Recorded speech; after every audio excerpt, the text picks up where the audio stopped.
This is pretty typical for the ones that grow around here commercially. There was a field 30 or 40 miles west of us. I'm not sure how many acres it was, but it was pretty massive.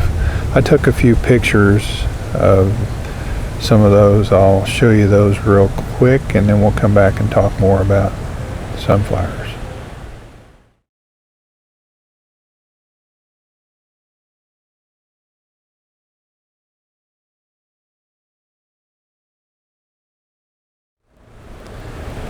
Some of you more experienced gardeners probably already know this, but for those who don't, sunflowers are a composite flower, which means they're actually made up of dozens, if not hundreds, of tiny flowers. Each one of the flowers, let me knock a couple off, will have a seed behind it. And by the color of these, they're just almost ready to be harvested. The birds usually figure it out before I do. Let's take a closer look at these flowers and see if you can see the individual flowers.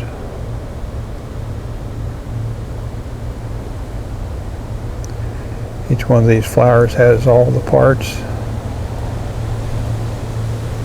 of a normal larger flower.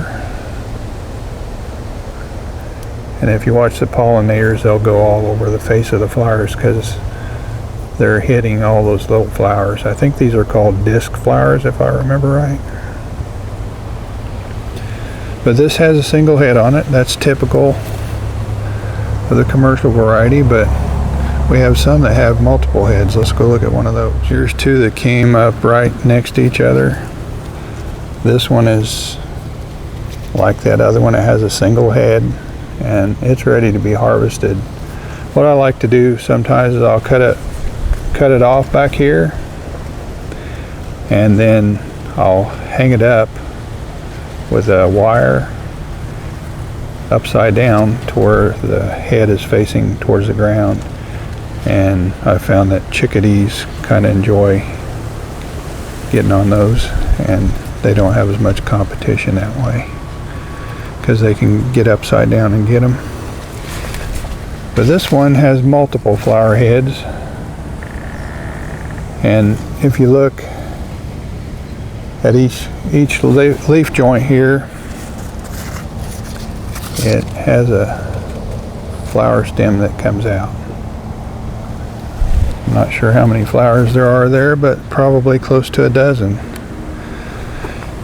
And like I said, it has one flower at each leaf joint. Now let's go check out one that has this one beat. Now this one here, I've never seen one quite like this one. I've seen ones that have multiple flowers on them, but like the one I just showed you, they'll have one flower stem at each leaf joint. But this one, it has the flower stem at each leaf joint, but each flower stem on the leaf joints have their own flower stems at each leaf joint. And I'm not sure how long this is going to carry out. I'm going to keep an eye on these ones that have budded out here and see if they grow and produce even more, but I've never seen them do that before, and I thought that was pretty cool. I think I'll save seeds from this one just to see if that trait will carry on to the next generation. It's pretty cool to look at. It's going to be even neater to look at once all of them bloom. But here's a good example of the bees that they draw in, the pollinators. These are really small species of bees. Let's see if I can hold that flower a little stiller. They come in different colors. There's a green one there. There's 4 of them on this flower head. And I saw one a while ago. I don't know where it went now, but there was a crab spider and they'll actually try to catch these and other small pollinators. But anyway, that's a look at the sunflowers. Now let's go look at the zinnias.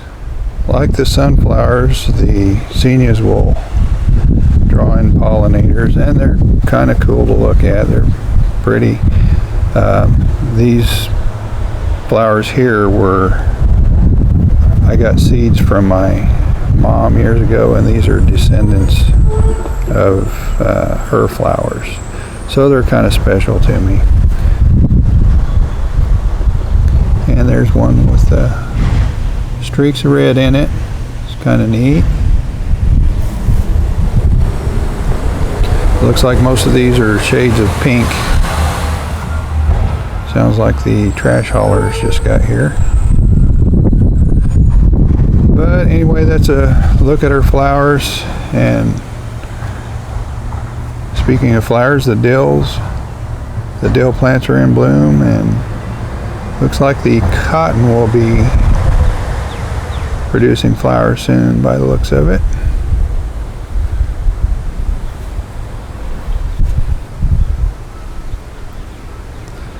One thing I should mention, once the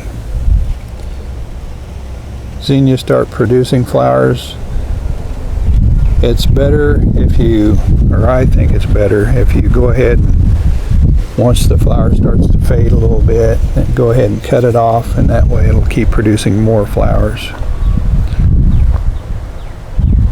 And then at the end of the season, when you get ready to save seeds, just let a few of them dry completely out, cut them off, save the seeds for next year. Pretty easy to do. I've been doing it for years, and it's kind of